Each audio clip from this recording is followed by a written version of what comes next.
Aw, yeah. Hey, bonjour everyone, it's Jessie here. So before we get into making our DIY planters together and like growing some stuffs, I want to talk to you guys about plant medicine and like what I even mean when I say plant medicine.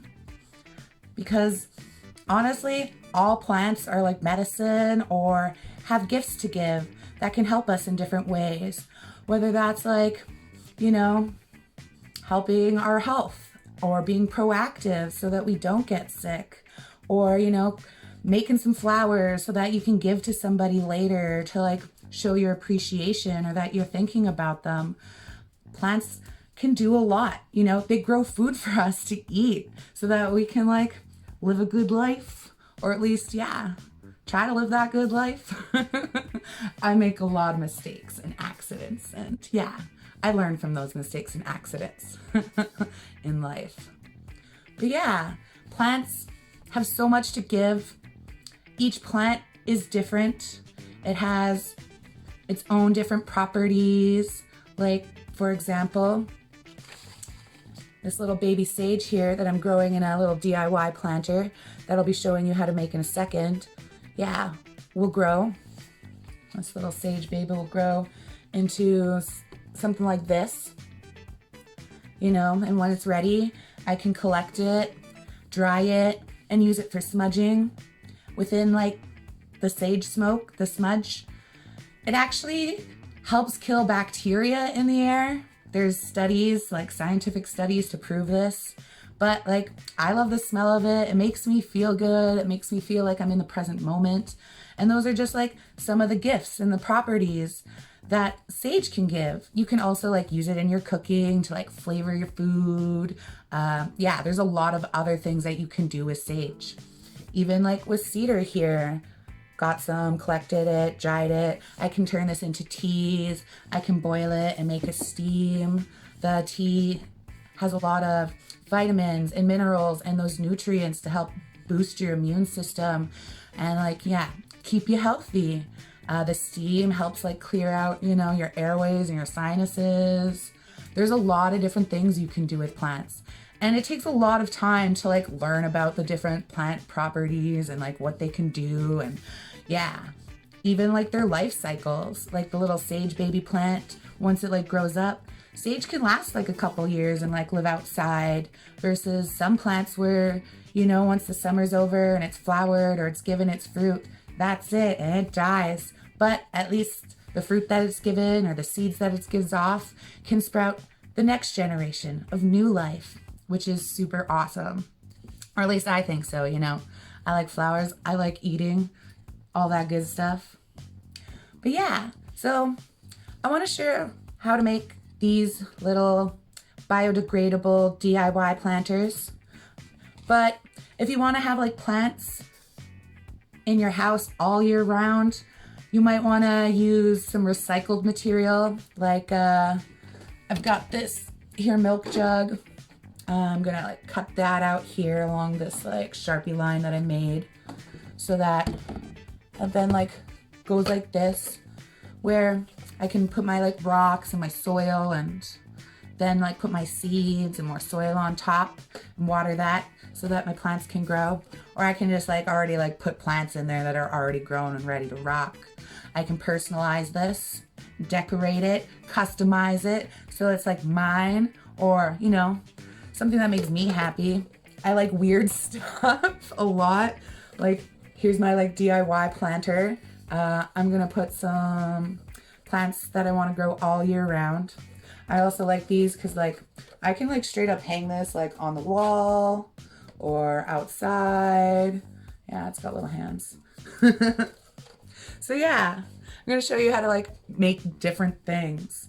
But the biodegradable ones, the reason why they're biodegradable is because when this plant baby is big enough and strong enough to be on its own, I can just go outside, dig a hole, and place it in. And then the paper will just like degrade with the soil and the water and it all like chilling together. So to make these super simple things, all you need is some scissors, you know, something to draw with, to like personalize and customize. Some tape. I use like masking tape or painter's tape. You can use wheat paste that we used, like made from last week. But I don't find that it's as like strong as tape can be. This will take a while, like a lot longer to biodegrade than the wheat paste. And this will like degrade in the ground, biodegrade faster than this stuff because it's made out of plastic. But use what you have, and if like this is the only kind of tape you have, then definitely use it, or definitely try using the wheat paste. See how that works. But yeah, and then paper. So I'm just gonna need a sheet. I'm going to fold my sheet in half because you want the paper to actually kind of like be thick so that when you're like watering it as your plant is growing, the paper just doesn't rip apart. So now that I've folded it in half, I'm just going to, make a little tube out of it by rolling it around. I want a lot of like layers in there because this is like thinner paper. If you're using like cardstock or construction paper, you don't have to do as like many layers. But this one has like wrapped around 3 times. And I think that's pretty good. That'll be strong. Because I don't plan to like overwater my plant a whole bunch. So yeah, here's this little spine, seam, flappy part. I'm just gonna tape that down. Like so. It's okay if you don't go like all the way around. But yeah, and that's just gonna be the back because this will be the front. So now that that's done, I'm gonna need to make some cuts in it. I'm gonna do 3, like one in the front, like one on this side of the tape, and then like one on the other side of the tape. But honestly, you can do as many cuts as you want. You can do like 5, 4. Definitely recommend 3 minimum. And they can be about like 1 inch long or like cut halfway.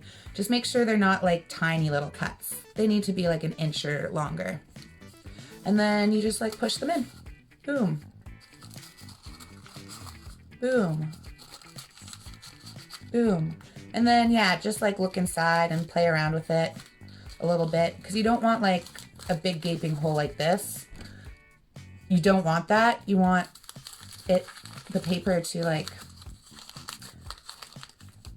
look more like that. And then boom, it stands. You can like personalize and customize and decorate. Write the plant's name that you're growing on it if you want, or if you can remember it, do it. So yeah, I'm just gonna quickly customize this. Done. Heck yeah. So now that we're done it, let's start planting. I collected like rocks and soil from outside. I'm gonna put my rocks in first. Different sizes is good, but again, whatever you got. The rocks are to help create air pockets so that it's easier for the water to drain out if you've like poured too much in there, because plants can drown. Their roots can, get way too mushy.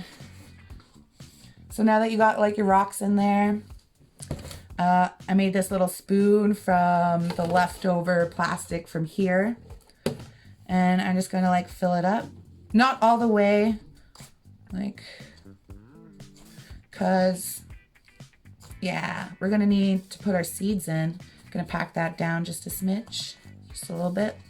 Just still being a little light. Yeah, that looks good. So yeah, that's how like deep I filled it. There's like, little fingertip in. So now I'm ready for my seeds to go in. These ones are parsley. They're a herb. I'm gonna, grow that so I can add it to my food and salads and things like that later.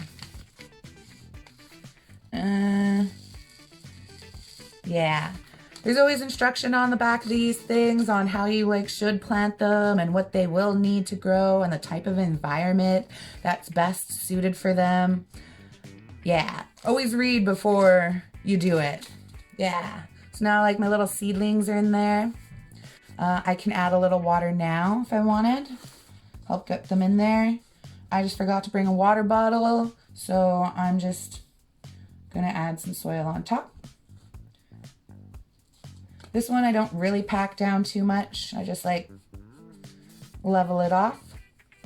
And then my seeds are in there. And then yeah, I just like add some water and leave it on a base of something. You can use a plate, like a plastic lid from a yogurt container, recycle something, because excess water is gonna leak out and you don't want it to like ruin the bottom of your table. So yeah, that's how you make a biodegradable DIY planter for gardening and growing stuff. You can, yeah, recycle plastic materials to make planters to use all year round. Yeah, again, like even with this one here, I just used the wheat paste that I made last week in adding on the extra little decorations. Totally like weird, but you can do it in whatever is your style and whatever you're into. Yeah, just customize things, personalize your stuff. So, Bonjour, I can't wait, miigwech, and take care, you guys. Bye.